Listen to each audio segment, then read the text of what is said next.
Special thanks to Tor Books for sponsoring today's episode of Nerdist News. How will the Dark Tower TV show and movie tie together? We've got the details. During this year's San Diego Comic-Con, Nerdist's very own Rachel Hine and Nerdist's very own me, Dan Casey, sat down with Nik Arcel, director of the upcoming Dark Tower film, and he gave us the inside scoop on how that movie will tie into the larger world of Stephen King's magnum opus. So let me give you a spoiler warning right now. Ready?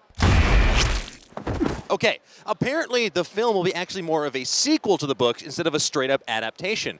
Now, how would this work exactly? Well, it's suggested in the books that the gunslinger's journey to the Dark Tower is on a sort of time loop, happening again and again with slight variations each time he goes through it. This means the movie will be able to rearrange events and characters from the books, as Arcel explained in our interview. What novels are you pulling most heavily from in the Dark Tower franchise? I would say 1 and 3, The Gunslinger and the Wastelands, are probably the novels we're pulling most heavily from, but we're also taking ideas and inspirations from 4 and 5, 6. We have actually a lot. We are pulling from almost every single one of the books. So if the movies are pulling primarily from books 1 and 3, titled The Gunslinger and The Wastelands, respectively, this means they're going to be skipping a lot of the most popular parts of the series. Book 2, The Drawing of the Three, is typically cited as the best and most beloved by the fans. The fact that we'll be jumping over Eddie Dean, Susanna, and the formation of Roland's quartet seems kind of crazy. Almost as crazy as that last sentence sounded to someone who has no idea what a quartet is. But don't worry, with any luck, we'll be seeing all of that in time. As we said, the movie's fluid approach to the narrative of the books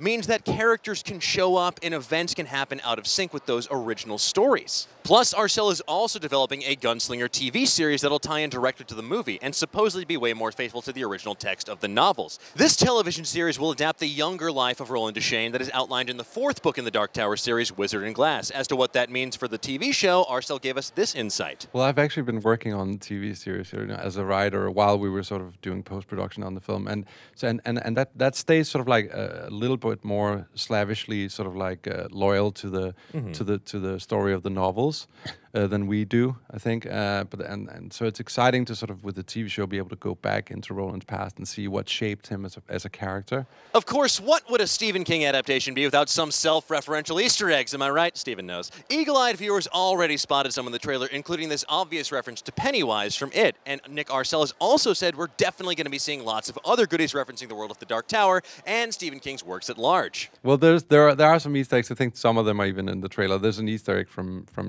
It, kind of, and there are certain other Easter eggs. There's an Easter egg from Salem's Lot, which is very hard to sort of spot.